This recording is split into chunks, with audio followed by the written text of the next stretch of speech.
Closure is something many survivors of abuse have desperately wanted from their abusers so they can move forward. A lot of people hear, if you don't forgive, you're a slave to your abusers, or you're a prisoner in your own mind if you don't forgive. But forgiveness does not help you resolve the anger or the hurt that we must grieve when we realize that our parent, sibling, or spouse has been targeting us intentionally for years. So let's talk about closure and forgiveness. Hi everyone, I'm Sarah. I'm a certified coach. I specialize in abuse recovery from narcissistic, sociopathic, and psychopathic abuse. We have to make our own closure with ourselves.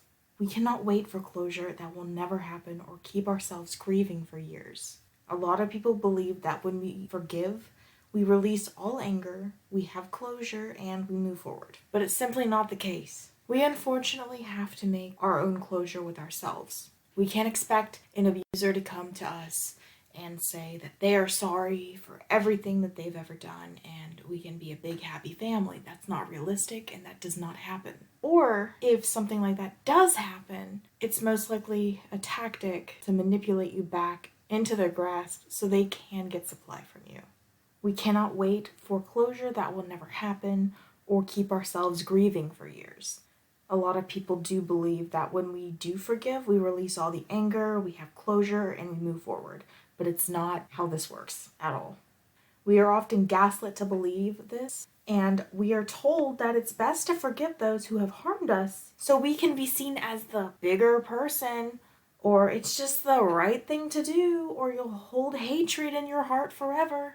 Not forgiving someone for something disgusting does not make you a bad person. It does not make you somebody who needs to go prove themselves either. And not forgiving someone doesn't mean that you're going to hold a bunch of hate in your heart forever. You're allowed to be angry. You're allowed to feel. You're allowed to have emotions as long as we can figure out ways to cope with them in healthy ways. But we have to remember that forgiveness can be important for many people, but it's not required to move forward. It's all based on what works for you, and there is no size-fits-all approach to healing. If someone's pressuring you to forgive and you're not comfortable with that, that person is not the best for you. It doesn't matter if it's a professional or a friend, that person is trying to make you do something you are not comfortable with, and that is a violation of your boundaries. That is unacceptable. And forcing forgiveness on someone can trap a person when you are vulnerable. It can let the abuser back in and make you forget how the abuser treated you. Because if you have not done the work to move forward, grasp any closure for the relationship dynamic, and allow yourself to grieve, it can cause your mind to fall back into the trauma bond. And when you're back in it, the abuser will be nice at first. They're going to love bomb you. And then you're going to feel guilty because you were mad at them in the first place. And then after you're mad and you start feeling all these feelings again and you feel like you're on cloud nine, that you're finally being accepted, that these people, oh, why was I ever mad in the first place? Then it all crashes down because they can't keep hiding their true nature. That abuser, they're going to snap. And they're going to get worse than they were before because now they know they have you in their clutches and they're not going to let go without a fight. Their act will fade and they will work harder to keep you in that position so you can't leave again. Don't ever force forgiveness. If you choose to forgive, you can do that on your own time when you are ready. If you choose not to, that's fine too. You owe it to yourself to be honest with your thoughts without having to sacrifice what you feel for someone else. We have to break that pattern that was always forced down our throats. Trying to forgive when you are not ready to forgive or you really don't want to forgive can make you feel more anger and hate internally because you are confused. You're asking yourself, why did I forgive and I'm still mad? When I forgive, everyone says I'm supposed to feel better. I'm supposed to feel light. Why do I feel so angry? Why do I still hate them? It's because there are some things that are truly unforgivable. And social norms dictate that we forgive to be a good person. You don't have to forgive somebody to be a good person. You are a good person. Forgiveness doesn't mean you're higher than other people. Why forgive something that is truly intentional, truly hurtful? It's not okay, and we shouldn't act like it is. Feeling angry is normal when you have been betrayed, when you have been abused, when you were targeted, and manipulated your entire life. We have to remember that this anger is often a protective reaction to keep us from going back to them, to keep us from the abuser, and to keep us safe. It's important to realize that the severity of our hurt and the pain we suffered from our former loved ones is valid. We were never supposed to feel that. It's your birthright to be loved by your parents and your siblings. And then your spouse is your chosen family. They're supposed to be there for you. They're supposed to love you. And even partners who are not married, they're also supposed to love you when you get to that stage in the relationship. Not betray, not cheat, not harm in any way. We do not need reconciliation or to be the bigger person in these cases. What we need is support, care, and understanding. Forgiveness is something personally you can reflect on when you are in the right place, if you want to or not. You choose what you want. The choice is yours, and don't let anyone ever choose that for you. How do we get closure?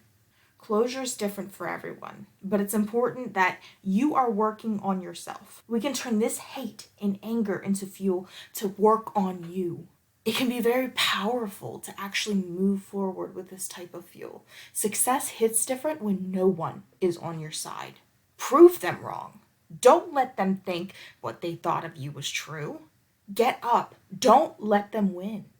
There is so much post-traumatic growth when we use that anger in healthy ways. We have to stop demonizing anger. Anger is a valid emotion, and it often stems from sadness, or the deeper levels of sadness, depression. To help us get closure, we have to understand that what we went through was not our fault. We were betrayed, we were harmed, but we are still here and we have to live. We can't just curl up in a ball and do nothing. We have to do something. It's not okay for us to sacrifice every little piece of our life because these people chose to be monsters. And yes, they chose to do this. They didn't do this to every single person. They hid it and played the victim. They played like they were the best parent ever. And then here they are behind the closed doors terrorizing you. And if it wasn't your parents, it was your spouse, and they were the best spouse in the world.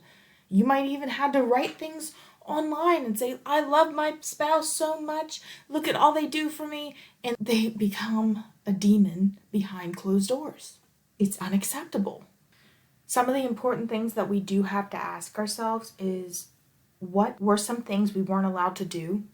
Maybe this is a good time to figure it out. Looking into finding yourself and finding your passions.